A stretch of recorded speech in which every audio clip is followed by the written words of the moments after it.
have a great time. Damn.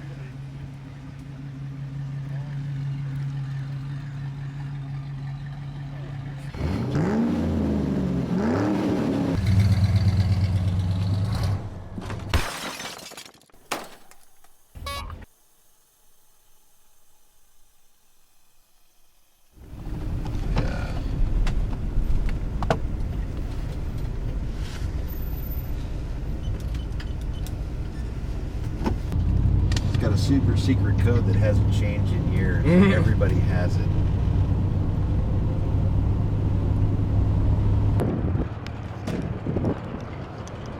Alright boys, so I got the lucky opportunity to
Alright boys, I'm going to insert a little clip right now before the video starts.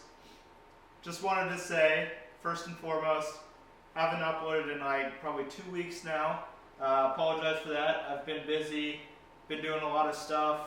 I was grinding out the Cougar in time for the Roadster show, so I could get it there in a presentable way. I got the transmission rebuilt and reinstalled. It works great. I've been driving it. Didn't film a video on that because I was stressed with the time constraint. And then I just rebuilt the rear suspension.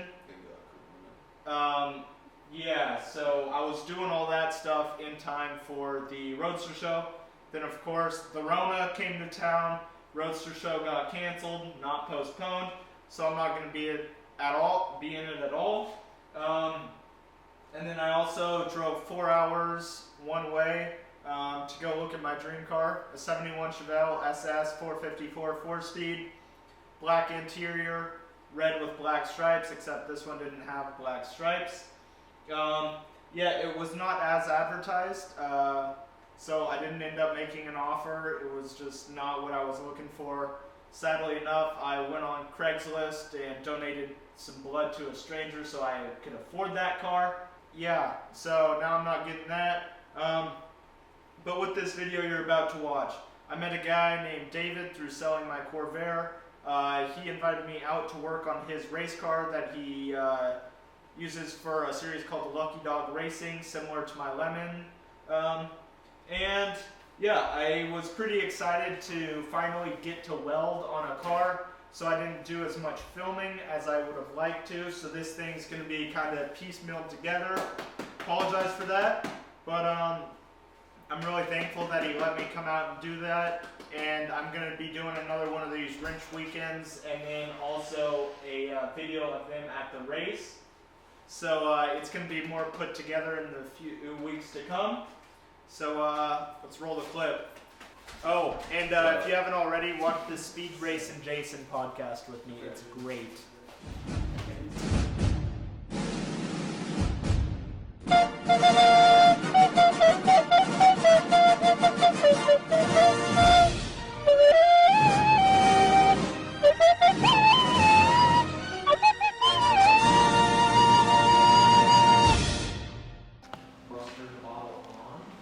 So as you boys can see, we're doing a little light welding, light grinding, and some minty fab work.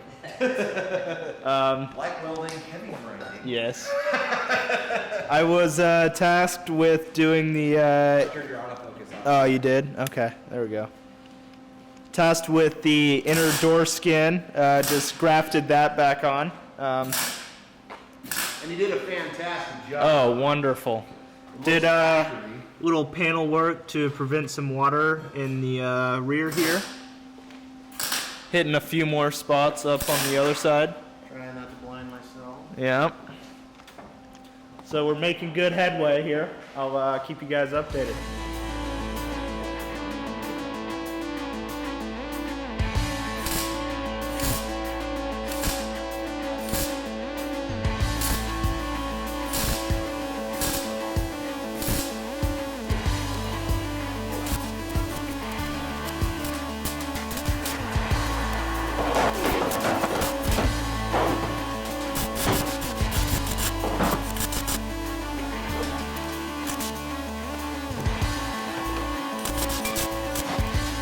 Alright, I just did some welding on the door skin here, and we're gonna kind of clearance this guy down here, this panel, so we can weld a little bit more.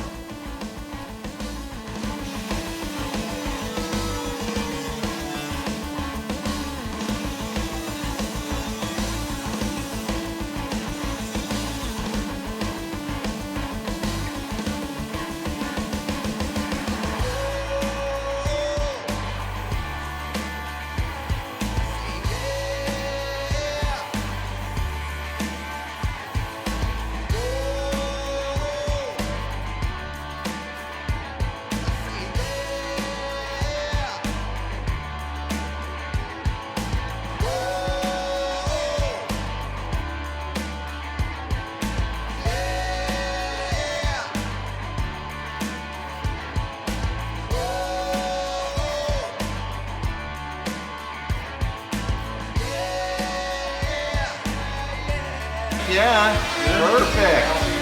Perfect. Man, that looks nice, man.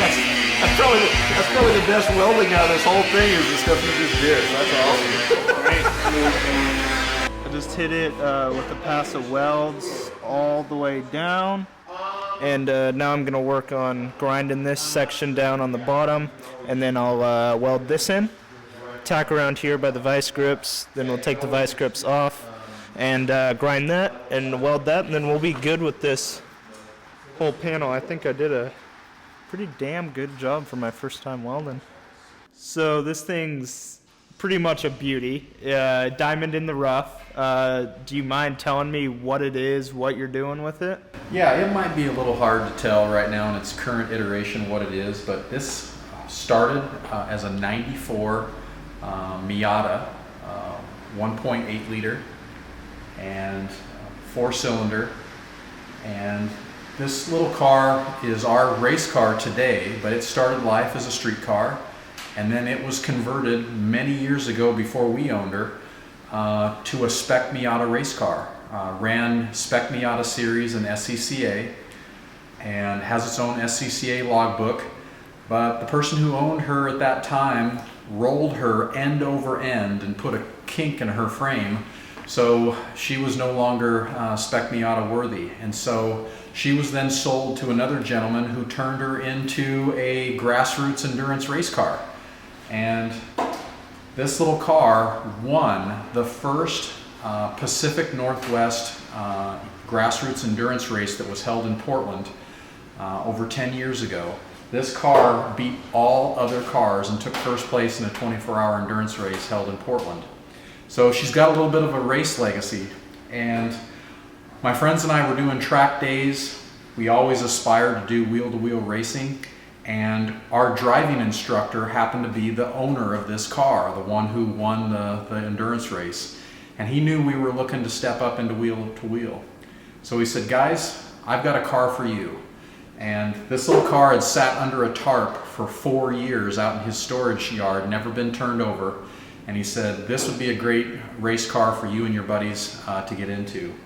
So we took the tarp off, we put a fresh battery in, and the thing cranked over on the first pull.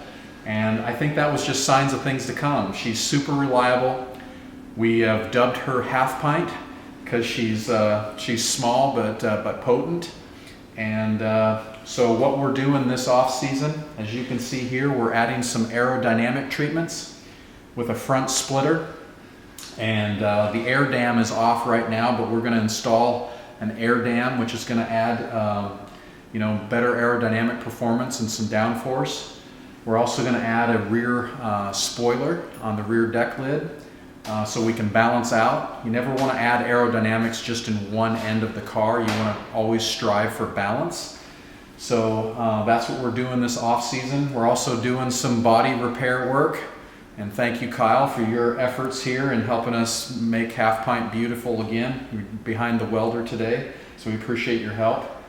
But yeah, she's pretty stock, 1.8 liter, factory Mazda OEM transmission, 5-speed manual. Mazda in certain years did offer an LSD from the factory, and I was able to locate a used one, so we're looking forward to her powering out of the corners this season with the LSD. We've done a few modifications in the engine bay just for efficiency and for overall race performance and reliability.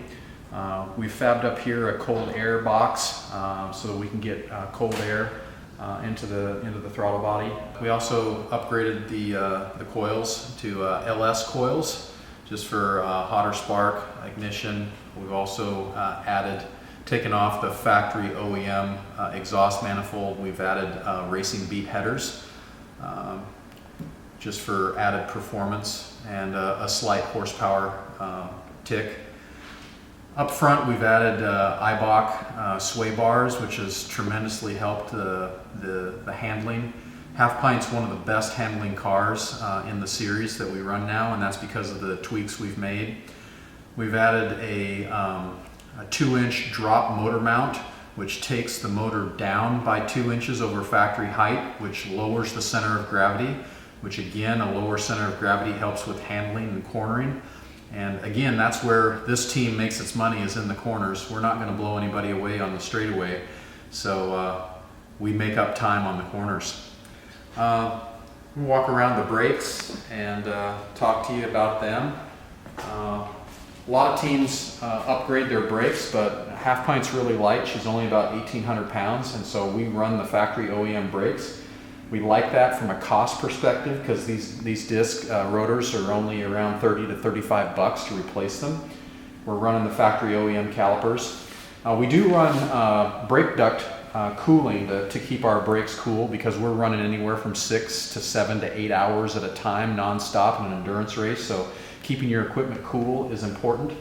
So these ducts take cool air up from the front of the air dam and duct that cool air and blow it right onto the brakes so that we can, have high reliability.